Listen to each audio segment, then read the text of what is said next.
ഇന്ന് ഞാൻ നിങ്ങളുമായി ചർച്ച ചെയ്യാൻ പോകുന്നത് സിൽവ മെത്തേഡ് എന്നൊരു ടെക്നിക്കിനെ കുറിച്ചാണ്. ഒരു ഇലക്ട്രോണിക്സ് റിപ്പയർമാൻ ആയിരുന്ന ഹോസെ സിൽവയ്ക്ക് സൈക്കോളജി എന്ന വിഷയത്തോട് പണ്ട് മുതലേ താല്പര്യമുണ്ടായിരുന്നു. അദ്ദേഹം സൈക്കോളജിയിലെ പല പുസ്തകങ്ങളും വായിച്ചിരുന്നു. തന്റെ മക്കൾ പഠനത്തിൽ പിന്നിലാണെന്ന് മനസ്സിലാക്കിയ അദ്ദേഹം ഹിപ്നോസിസ് അവരിൽ ഉപയോഗിക്കാൻ തീരുമാനിച്ചു. ഹിപ്നോസിസിലൂടെ മനസ്സിനെ ശാന്തമാക്കിയ ശേഷം പഠനത്തിൽ ഏർപ്പെട്ടാൽ കോൺസെൻട്രേഷൻ ഇംപ്രൂവ് ചെയ്യുമെന്ന് കരുതിയാണ് അദ്ദേഹം അങ്ങനെ ചെയ്തത്.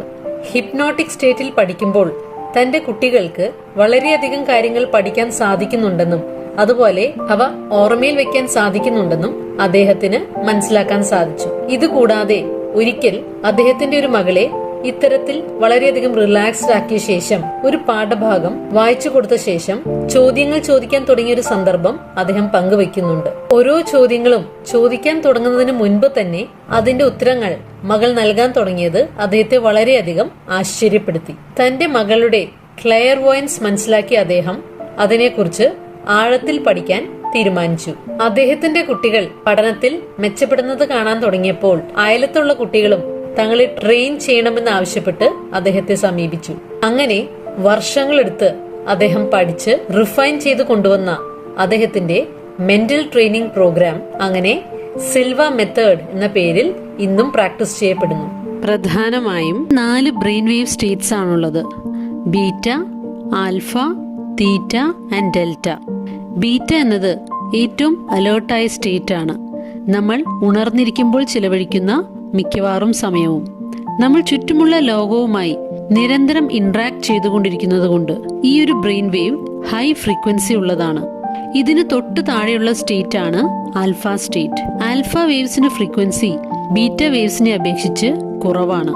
ഈ ഒരു സ്റ്റേറ്റിൽ നമ്മൾ പുറമെയുള്ള ലോകത്തിൽ നിന്നും ശ്രദ്ധ, സാവധാനം അകത്തേക്ക് കൊണ്ടുവരുന്ന സ്റ്റേറ്റ് ആണിത്.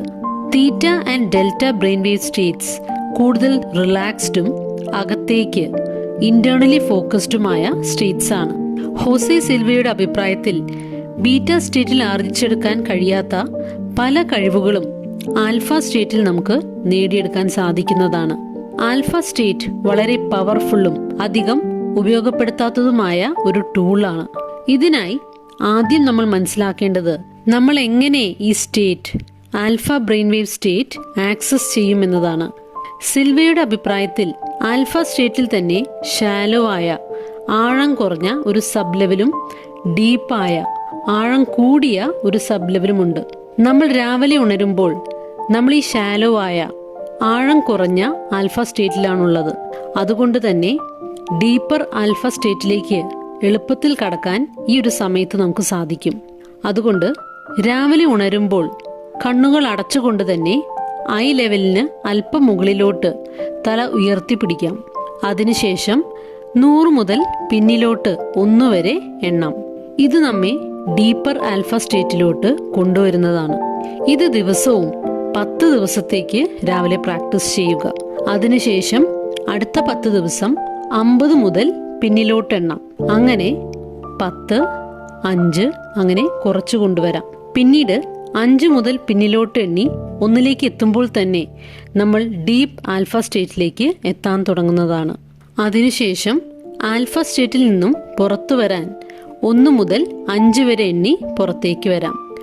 മുൻപ് സൂചിപ്പിച്ചതുപോലെ ആൽഫ ബ്രെയിൻ വേവ് സ്റ്റേറ്റ് വളരെയധികം ഉപയോഗപ്രദമാണ്.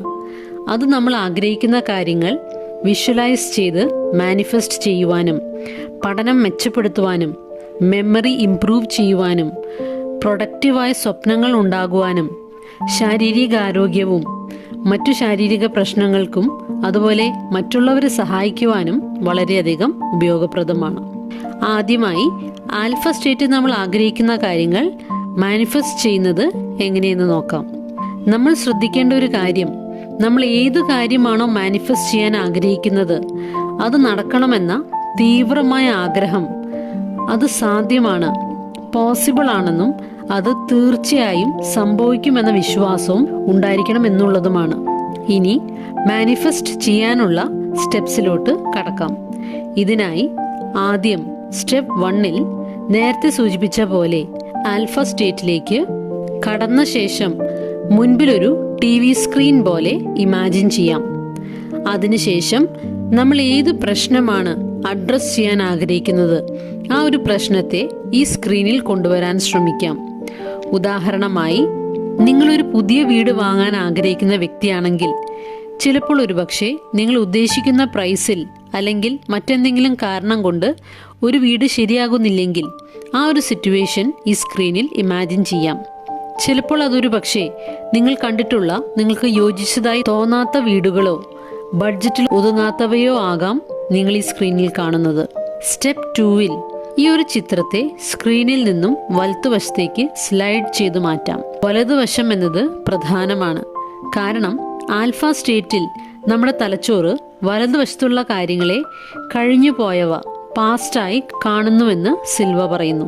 എന്നാൽ ഇടതുവശത്തുള്ള കാര്യങ്ങളെ ഫ്യൂച്ചറായി ഭാവിയായി കാണുന്നു.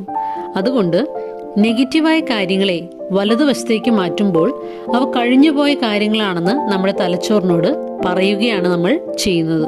മൂന്നാമത്തെ സ്റ്റേജിൽ പുതിയൊരു സീൻ കൊണ്ടുവരാം. പ്രശ്നത്തിന് പരിഹാരം എന്ന രീതിയിൽ അല്ലെങ്കിൽ പരിഹാരത്തിനായി ഡെവലപ്മെന്റ്സ് നടക്കുന്നു എന്ന രീതിയിൽ. ഉദാഹരണമായി, നിങ്ങൾ ആഗ്രഹിച്ച രീതിയിലുള്ള നിങ്ങളുടെ ബഡ്ജറ്റിൽ ഒതുങ്ങുന്ന രീതിയിലുള്ള വീടുകളുടെ പുതിയ ലിസ്റ്റ് കൺമുൻപിൽ വരുന്നതായി ഇമാജിൻ ചെയ്യാം. അവസാനമായി ഈ ഒരു സീനിനെയും വലതുവശത്തേക്ക് നീക്കിയ ശേഷം നിങ്ങളുടെ പ്രശ്നത്തിന് പരിഹാരം എന്ന രീതിയിലുള്ള ഒരു സീൻ സ്ക്രീനിൽ കൊണ്ടുവരാം. അതൊരു പക്ഷേ നിങ്ങളുടെ സ്വപ്ന വീട് നിങ്ങളുടെ ബഡ്ജറ്റിൽ ഒതുങ്ങുന്ന രീതിയിൽ ലഭിച്ചതായി സ്ക്രീനിൽ കാണാം. ഇത് കാണുമ്പോൾ നിങ്ങൾക്ക് എങ്ങനെ ഫീൽ ചെയ്യുന്നുവെന്ന് അനുഭവിക്കാൻ ശ്രമിക്കാം. ആ വീടിന്റെ ഓരോ ഡീറ്റെയിൽസും കാണാൻ ശ്രമിക്കാം. അത് കണ്ടെത്താൻ സാധിച്ചതിന്റെ സന്തോഷവും അനുഭവിക്കാൻ ശ്രമിക്കാം. അതിനുശേഷം സാവധാനം ആൽഫ സ്റ്റേറ്റിൽ നിന്നും പുറത്തു വരാം. മറ്റൊന്നാണ് ലേണിംഗ് ആൻഡ് മെമ്മറി ഇംപ്രൂവ് ചെയ്യാൻ ആൽഫ സ്റ്റേറ്റ് സഹായിക്കുന്നു എന്നുള്ളത്. സിൽവ പറയുന്നു, ചിലപ്പോഴൊക്കെ കുറച്ച് മിനിറ്റുകൾ എടുത്ത് 5 മുതൽ 1 വരെ പിന്നിലോട്ട് എണ്ണി ആൽഫ സ്റ്റേറ്റിലേക്ക് വരാൻ ശ്രമിക്കുന്നത് അത്ര പ്രാക്ടിക്കൽ ആകണമെന്നില്ല. ഈ ഒരു ഡിഫിക്കൽട്ടി മാറ്റുവാനായി 3 ഫിംഗർ ടെക്നിക്കിനെ കുറിച്ച് അദ്ദേഹം പറയുന്നുണ്ട്. ഇത് ആൽഫ സ്റ്റേറ്റിലേക്ക് കടക്കുന്നതിനൊരു ട്രിഗർ ആകാൻ സഹായിക്കുന്നു. അതിനായി മുൻപ് എപ്പോഴെങ്കിലും ആൽഫ സ്റ്റേറ്റിൽ കടക്കുമ്പോൾ ചൂണ്ടുവിരലും മിഡിൽ ഫിംഗറും തമ്പും കൂട്ടിപ്പിടിക്കുക. അതിനുശേഷം സ്വയം പറയുക, ഞാൻ എപ്പോഴൊക്കെ ഈ 3 വിരലുകൾ കൂട്ടിപ്പിടിച്ച് ഈ ഒരു പൊസിഷനിൽ പിടിക്കുന്നുവോ ഉടനടി ഞാൻ ആൽഫ സ്റ്റേറ്റ് ഓഫ് മൈൻഡിലേക്ക് കടക്കുന്നതാണ്. ഈ ഒരു ട്രിഗർ ശരിയാകാനായി കുറച്ചു തവണ ഇത് ചെയ്യേണ്ടതായി വരും. എന്നാൽ അതിനുശേഷം നിങ്ങൾ ഡീപ്പ് ആൽഫ സ്റ്റേറ്റ് ആക്സസ് ചെയ്യാൻ ഈ ഒരു ടെക്നിക്കിലൂടെ നിങ്ങൾക്ക് ഇൻസ്റ്റന്റായി സാധിക്കുന്നതാണ്. ഈ ഒരു ഡീപ്പ് സ്റ്റേറ്റിലേക്ക് വന്ന ശേഷം പഠിക്കുന്നതും അതുപോലെ പഠിച്ചത് ഓർത്തെടുക്കുന്നതിനും വളരെയധികം സഹായകരമാണെന്ന് സിൽവ പറയുന്നു. മറ്റൊന്നാണ് സ്വപ്നങ്ങളിലൂടെ ഗൈഡൻസ് കിട്ടാനായി ആൽഫ സ്റ്റേറ്റ് ഉപയോഗിക്കുന്നത്. ഇതിനായി കിടക്കുന്നതിന് മുൻപ് ആൽഫ സ്റ്റേറ്റിലേക്ക് വന്ന ശേഷം മുൻപ് പറഞ്ഞ പോലെ മെന്റൽ സ്ക്രീൻ മുൻപിൽ കൊണ്ടുവന്ന് നിങ്ങൾ അഡ്രസ് ചെയ്യാൻ ആഗ്രഹിക്കുന്ന ആ ഒരു പ്രശ്നത്തെ സ്ക്രീനിൽ കൊണ്ടുവരാം. അതിനുശേഷം സ്വയം പറയുക, ഞാൻ ഉറങ്ങുമ്പോൾ ഈ പ്രശ്നത്തിന് പരിഹാരമാകാൻ സഹായിക്കുന്ന ഏതെങ്കിലും ഒരു അറിവ് എനിക്ക് സ്വപ്നത്തിലൂടെ ലഭിക്കുകയും ഉണരുമ്പോൾ അത് ഓർത്തെടുക്കുവാൻ എനിക്ക് സാധിക്കുകയും ചെയ്യുന്നതാണ്. രാവിലെ ഉണരുമ്പോൾ അന്ന് കണ്ട സ്വപ്നം എഴുതി വെച്ച് അതിൽ നിന്നും ഏതെങ്കിലും ക്ലൂ പ്രശ്നപരിഹാരത്തിനായി കിട്ടുന്നുണ്ടോ എന്നും നോക്കാം. പരിശീലനത്തിലൂടെ ഈ ഒരു ടെക്നിക് വളരെയധികം ഉപകാരപ്രദമാണെന്ന് ഹോസെ സിൽവ പറയുന്നു. അടുത്തതായി ആൽഫ സ്റ്റേറ്റിൽ ഫിസിക്കൽ ഹെൽത്ത് ഇംപ്രൂവ് ചെയ്യാൻ സാധിക്കുന്നത്. ശാരീരികമായ ആരോഗ്യത്തിന് ആൽഫ സ്റ്റേറ്റ് സഹായകരമാണെന്ന് സിൽവ പറയുന്നു. ഇത് ആസ്മയും മൈഗ്രെയിനും മറ്റു പല രോഗങ്ങൾക്കും സഹായിച്ചതായുള്ള അനുഭവങ്ങളുണ്ട്. ഇതിനായി സിൽവ റെക്കമെൻഡ് ചെയ്യുന്നത് ദിവസവും 15 മിനിറ്റ് ആണ്. ഇതിലെ സ്റ്റെപ്സ് സിൽവ പറയുന്നത് ഇങ്ങനെയാണ്. ആദ്യമായി പോസിറ്റീവായിരിക്കുന്നത് വളരെ പ്രധാനമാണ്. നിങ്ങൾ ആൽഫ സ്റ്റേറ്റിലും ബീറ്റ സ്റ്റേറ്റിലും ആയിരിക്കുമ്പോൾ ഉപയോഗിക്കുന്ന വാക്കുകൾ വളരെ പ്രധാനമാണ്. എത്രയധികം നിങ്ങൾ നിങ്ങളെക്കുറിച്ചും നിങ്ങളുടെ ജീവിതത്തെക്കുറിച്ചും ആരോഗ്യത്തെക്കുറിച്ചും പോസിറ്റീവ് പറയുന്നുവോ അത്രയധികം പോസിറ്റീവ് ചേഞ്ചസ് നിങ്ങളുടെ ലൈഫിൽ സംഭവിക്കുന്നതാണ്. ഇനി ആൽഫ സ്റ്റേറ്റിലേക്ക് പോവുക. മുൻപ് വിവരിച്ച പോലെ ഒരു വലിയ സ്ക്രീൻ കൺമുൻപിലുള്ളതായി സങ്കല്പിക്കുക. നിങ്ങളുടെ രോഗത്തെ ആ സ്ക്രീനിൽ കൊണ്ടുവരാം. ഈ രോഗാവസ്ഥയെ ഒപ്പം തന്നെ ശരീരത്തിൽ ഫീൽ ചെയ്യുവാനും ശ്രമിക്കുക. അതിനുശേഷം ആ ചിത്രം സ്ക്രീനിൽ നിന്നും വലതുവശത്തേക്ക് മാറ്റിയ ശേഷം നിങ്ങൾ പൂർണ്ണ ആരോഗ്യമുള്ള ഒരു വ്യക്തിയായി സിംറ്റംസ് ഒന്നുമില്ലാത്ത ഒരവസ്ഥയിലിരിക്കുന്ന ഇമേജ് സ്ക്രീനിൽ കൊണ്ടുവരാം.